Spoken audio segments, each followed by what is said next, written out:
तो स्टोरी की स्टार्टिंग में एक बंदा घबराते हुए कहता है मॉन्स्टर। तभी दूसरा कहता है उठो और लड़ो। वो कहता है ये सभी क्लैन मास्टर्स कहाँ रह गए। वो कहता है इसे पहले से ही पॉइजन दे दिया गया है, लेकिन यह क्रिम्सन्स एम्परर डीमन कल्ट का लीडर है। यह एक मॉन्स्टर है, तो यह इसकी असली पावर है। हम देखते हैं अपने डीमन किंग को, जिससे एक इंसान का फेस पकड़ रखा होता है। वे कहते हैं लेकिन दिन के अंत तक यह डीमन किंग भी हमारी तरह थक जाएगा। डरो मत और इस पर अटैक करो। वह सभी डीमन किंग पर हमला करते हैं। डीमन किंग अपने हाथों से ही एक का चेहरा पकड़कर फोड़ देता है। उसके ऊपर ब्लड ही ब्लड था। वह कहते हैं क्रिम्सन्स एम्पर, तुम्हारा हेड हमारा है। डीमन किंग अपने हाथ को ही हिलाता है और वह उसके फेस को कट कर देता है। वह सब फिर से फाइट कर रहे होते हैं।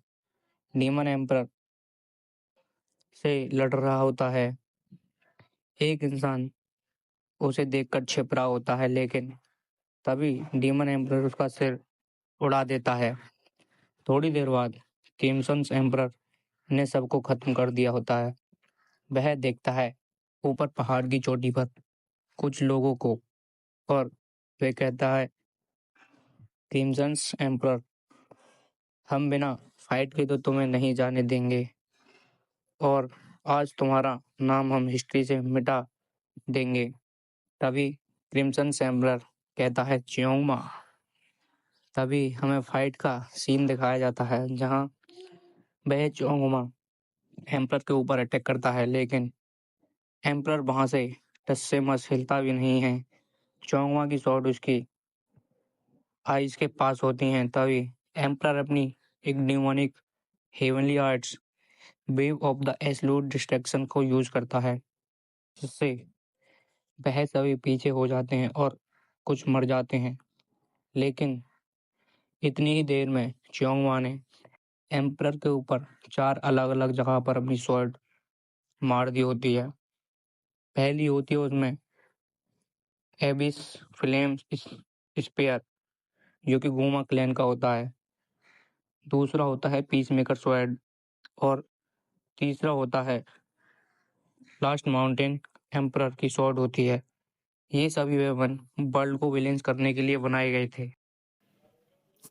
ये सभी स्वॉर्ड्स क्रिम्सन एम्परर्स की लगी होती हैं, और हमें फिर क्रिम्सन एम्परर के बारे में बताया जाता है कि जब वह 5 साल का था तो वह उसने अपना नाम बनाने लगा। जब वह 7वें साल में पहुंचा, वह वर्ल्ड का सबसे पावरफुल इंसान बन गया, और 8वें साल में उसने मागियो डीमन कल्ट को ज्वाइन किया। और फिर पहली बार उस कल्ट के हिस्ट्री में ऐसा हुआ कि वह उस कल्ट का लीडर बन गया। क्रिम्सन एम्परर चियोंगमा से कहता है तो तुमने मुझे हरा ही दिया। चियोंगमा कहता है मुझे यह तो पता था आप स्ट्रांग हैं, लेकिन ये नहीं पता था कि इतने स्ट्रांग हैं। वहाँ चारों तरफ लोग पड़े होते हैं, और क्रिम्सन एम्परर सेंटर में खड़ा होता है। एम्परर कहता है चियोंगमा, इसका क्या मतलब है कि तुम मेरे अगेंस्ट हो, लेकिन कोई बात नहीं, तुमने ये अब कर दिया है। चियोंगमा कहता है तुमने कॉमनर्स को अपने सीक्रेट मार्शल आर्ट्स सिखाने को बढ़ती नहीं समझा। एम्परर कहता है गुस्से से, तुमने बहुत बड़ा पाप किया है। तुम ग्रेट ड्यूमन कल्ट के अगेंस्ट गए हो, और मुझे पता था तुम ये सब कर रहे हो, लेकिन मैंने कुछ नहीं किया। तभी क्रिम्सन एम्परर और ग्रेट प्रीस्ट, तुम भी इसी के जैसे हो। ग्रेट प्रीस्ट कहता है अमिता, मुझे पता है आपने अपने व्यक्तित्व यानी अपनी जान पर्सनल नॉलेज पास करने की कोशिश की है और कोई भी मॉन्क ऐसा नहीं चाहेगा कि इतनी बड़ी नॉलेज और जानकारी किसी को इनहेरिट हो।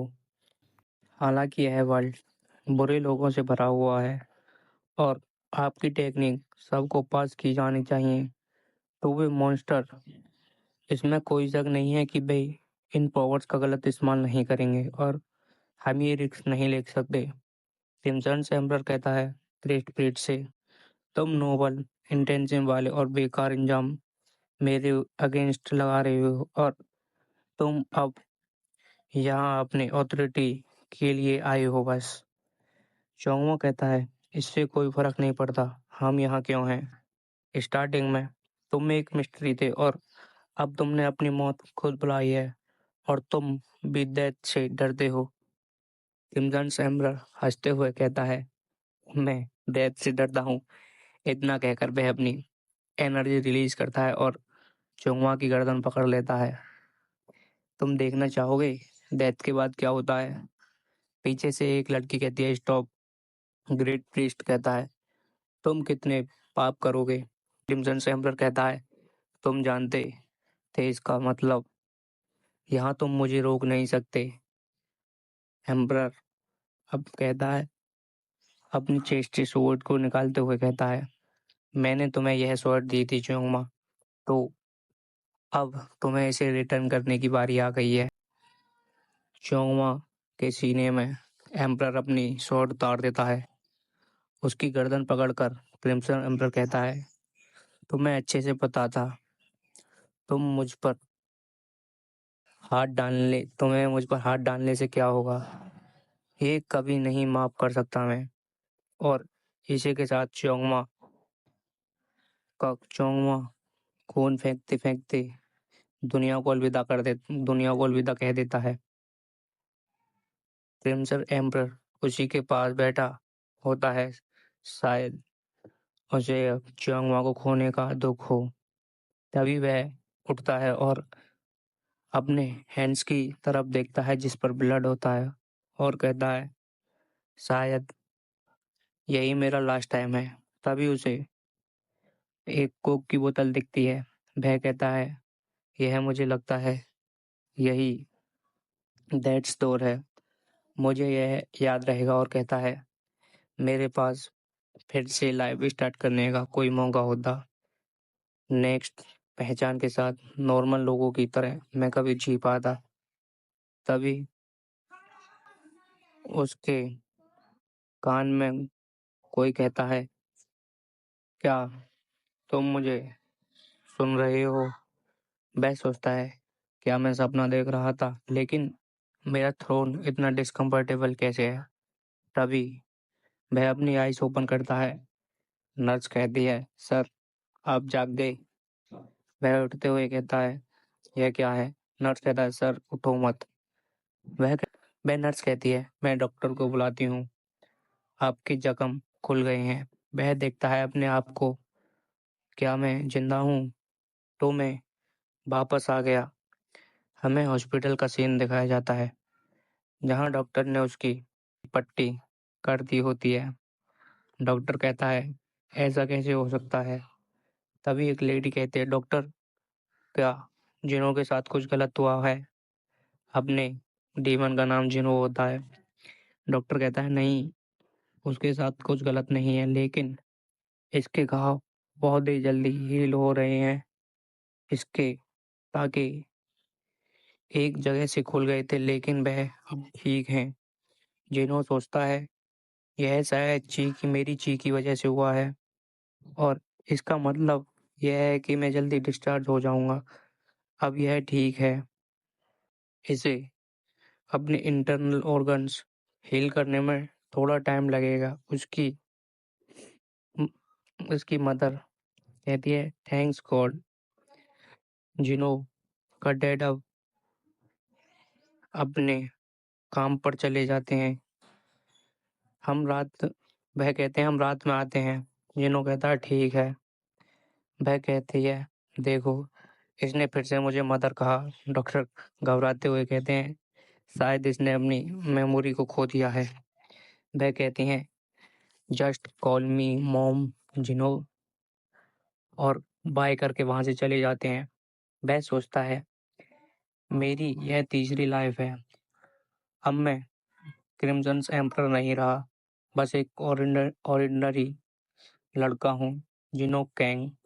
वह सोचता है जब मैं जोंगवान का क्रिम्सन्स एम्परर बना तो उससे पहले भी मैं एक मॉडर्न वर्ल्ड में एक ऑर्डिनरी लाइफ जी चुका था और बस उस लाइफ में मुझे दुख ही मिला। एक कार एक्सीडेंट में मैंने अपनी फैमिली और अपने दोनों पैर खो दिए। मैं 15 साल व्हील चेयर पर बैठा रहा और 35 साल की उम्र में मैंने अपनी लाइफ एंड कर दी और अब सेकंड लाइफ में मैं क्रिम्सन्स एम्परर बना।